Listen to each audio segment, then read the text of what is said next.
করতে উনি কর্ম করতে থাকেন যে আমি এই কাজটা করলে এই ফল পাবো।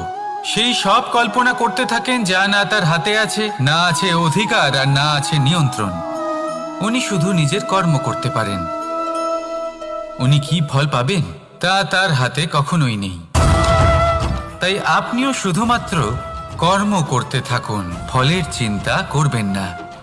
মনে রাখবেন, শিকড় এবং শাখা যেভাবে একে অপরের সাথে জড়িয়ে, সেইভাবেই একে অপরের সাথে জড়িয়ে কর্ম এবং ফল। যেরকম কর্ম আপনি করবেন সেরকম ফল আপনি অবশ্যই পাবেন। তাই এই ফলের আশায় কর্মের সময় কখনোই নষ্ট করবেন না, কারণ যে ব্যক্তি সময় নষ্ট করেন, সময় সেই ব্যক্তিকে অবশ্যই নষ্ট করে দেয়। কর্ম করুন নিঃস্বার্থভাবে, ফলের চিন্তা করবেন না, আর আমার সাথে ভালোবেসে বলুন রাধা রাধা।